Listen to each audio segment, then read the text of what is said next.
تو prime minister office کی وہ توقیر، وہ تکریم جو ڈیو ہے وہ کبھی نہیں کی جاتی۔ آفتاب سلطان صاحب نے پرائم منسٹر کے ساتھ جو ہے، پرائم منسٹر آفس کے ساتھ اپنی جو لائلٹی ہے آئین اور دستور کے مطابق وہ نبھائی، اور اس کی قیمت بھی ان کو دینی پڑی۔ یہ وہ شخصیت ہیں جنہوں نے اس وقت کے پرائم منسٹر کو ایک ٹیلی فون کال ٹیپ کر کے دی تھی، جس ٹیلی فون کال میں وہ پھر اس کا انکشاف جو ہے وہ مشاہد اللہ خان صاحب نے کیا تھا، اور پھر مشاہد اللہ خان صاحب کو دباؤ نہ برداشت کرتے ہوئے نواز شریف صاحب نے گھر بھیج دیا تھا، یا کہہ لیں کہ عہدے سے علیحدہ کر دیا تھا، خود سے دور کر دیا تھا، مجبوری تھی۔ تو آفتاب سلطان صاحب نے دھرنا جو بیسیکلی ناکام ہوا تھا، بیسیکلی 2014 کا، وہ آفتاب سلطان صاحب کے سر کے اوپر سیرا جاتا ہے۔ انہوں نے بطور ڈی جی آئی بی وہ ٹیپ جو ہے وہ ظہیر الاسلام صاحب کی وہ نکال کے دی تھی، اور پھر کئی اور ٹیپ سامنے آئی تھیں ٹیلی فون ریکارڈنگ۔ تو آئی بی جو ہے اس نے ہمیشہ پرائم منسٹر آفس کے نیچے کام کیا ہے، اور آفتاب سلطان صاحب آئی بی کو نیکسٹ لیول کے اوپر لے گئے تھے۔ یہ ٹیلی فون ٹیپ کرنا، ٹریک کرنا چیزوں کو، جاسوسی پرائم منسٹر کو، پھر وہ اگر اس سے پہلے بھی وہ، لیکن وہ خیر آئی بی کا کمال تھا، آفتاب سلطان صاحب نہیں تھے غالباً تب۔ ایک اور بھی واقعہ ہو چکا ہے، تو وہ ایک اور معاملہ تھا، میں اس طرف نہیں جانا چاہ رہا، میں سیدھا آفتاب سلطان صاحب کے اوپر آتا ہوں۔ ان کے اوپر بہرحال دباؤ تھا، اور وہی دباؤ تھا جو چیئرمین نیب کے اوپر ہوتا ہے۔ یعنی چیئرمین نیب کیا ہے بیسیکلی عہدہ؟ چیئرمین نیب کا عہدہ اس کو ایک طرف ہونا پڑتا ہے، اور وہ کس طرف ہونا پڑتا ہے؟ وہ پاکستان کے طاقتور ترین لوگوں کے ساتھ ہونا پڑتا ہے۔ جو جاوید اقبال صاحب تھے، میں ان کا کوئی بہت زیادہ معترف نہیں ہوں، لیکن جب تھوڑے سے انہوں نے پر دکھانے شروع کیے ایک انٹرویو میں، جس کا میں نے پہلے بھی آپ کو بتایا تھا، تو پھر کس طرح ان کو مجبور کیا گیا، پتہ نہیں کس طرح ان کو مجبور کیا گیا۔ وہ ایک ٹیپ تھی، 2 ٹیپ تھی، تو ان کو بالآخر ربڑ سٹیمپ بننا پڑا۔ تو آفتاب سلطان صاحب نے بیسیکلی ربڑ سٹیمپ بننے سے انکار کر دیا ہے، اور آفتاب سلطان صاحب جیسے موزوں، مناسب، اور جس کو کہتے ہیں کہ قانون پر چلنے والے، صاف ستھرے کیریئر والے، صاف ستھرے کردار والے افسر پاکستان کو کم نصیب ہوئے ہیں۔ میں سمجھتا ہوں کہ آج آفتاب سلطان صاحب نے جو استعفیٰ دیا ہے،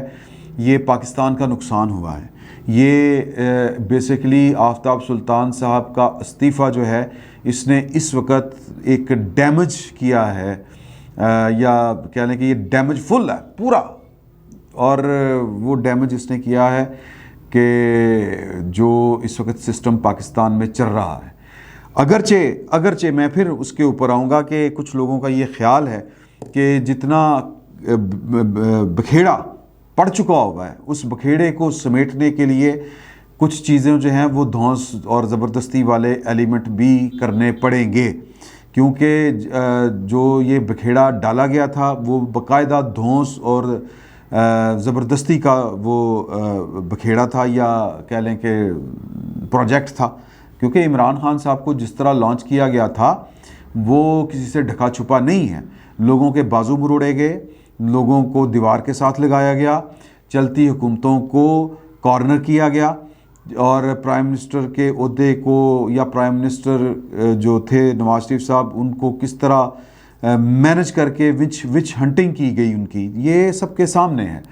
تو اب کہنے والے کہتے ہیں کہ اب اگر آپ نے ایک زبردستی کا سودا تیار کیا تھا، اب اس سودے کو اگر آپ نے اٹھانا ہے، وہ ایلیمینیٹ کرنا ہے سیاسی طور کے اوپر، تو پھر آپ کو تھوڑی سی زبردستی کرنی پڑے گی۔ اور کچھ لوگوں کا خیال ہے کہ پاکستان کی جو پولیٹیکل ایلیٹ ہے،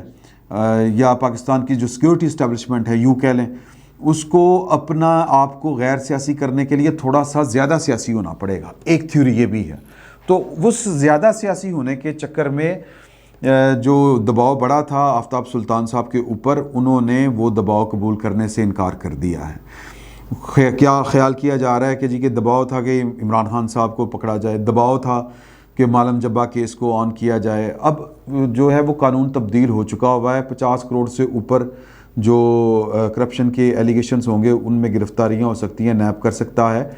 لیکن آفتاب سلطان صاحب کہتے ہیں کہ یہ فری ول کے ساتھ اور قانون کے مطابق کام ہونے چاہیے جو ہماری تک اطلاعات پہنچی ہیں۔ میں کسی کے کہنے کے اوپر، کسی بادشاہ سلامت کے ٹائپ کے آرڈر کے ماننے کا پابند نہیں ہوں کہ مجھے بادشاہ سلامت کا آرڈر آ گیا ہے کہ یہ کر دیا جائے، یہ نہیں ہوگا، میں یہ نہیں کروں گا۔ وہ جو کہتے ہیں نا اوور مائی ڈیڈ باڈی، یہ اس طرح کا سین ہو گیا تھا۔ اور آفتاب سلطان صاحب نے میں سمجھتا ہوں کہ بڑی گریس کے ساتھ جو ہے وہ استعفیٰ دیا ہے، اور ان کا یہ استعفیٰ جو ہے وہ کم از کم جو وفاقی حکومت ہے اس کے لیے جو خیال کیا جا رہا تھا کہ سبکی ہوگی، واقعی سبکی ہوئی ہے، کیونکہ آفتاب سلطان صاحب کا استعفیٰ یہ بتا رہا ہے کہ دباؤ تھا، اور انہوں نے دباؤ کس کے لیے تھا؟ ظاہر ہے کہ دباؤ انہی کے لیے تھا جن کو ایک دباؤ کے تحت کھڑا کیا گیا تھا۔ میں عمران خان صاحب کی بات کر رہا ہوں۔ اب بہرحال یہ آنے والے وقت میں فیصلہ ہوگا کہ اب آگے چل کے کیا ہوتا ہے۔ مجھے لگتا ہے کہ اس سے عمران خان صاحب کو ایک مورل سپورٹ اور ملے گی، اور وہ ذرا اب سڑک کے اوپر جلسے کے اوپر قوم سے خطاب کرتے ہوئے وہ خراج تحسین پیش کریں گے، پھر یو ٹرن لیں گے۔ کل تک وہ آفتاب سلطان صاحب کے خلاف تھے، اور اب وہ کہیں گے کہ وہ دیکھیں وہ بڑا گریٹ آدمی ہے۔ اب جو ہے نا آفتاب سلطان صاحب کے اندر انبیاء والی خوبیاں جو ہیں وہ عمران خان صاحب بیان کریں گے، نعوذ باللہ، کہ جی کہ وہ تو یہ تو وہ کل تک وہ آفتاب سلطان صاحب کے خلاف بولا کرتے تھے۔ بہرحال یہ عمران خان صاحب کیا ہر سیاستدان کا یہ والا مسئلہ ہوتا ہے کہ وہ جب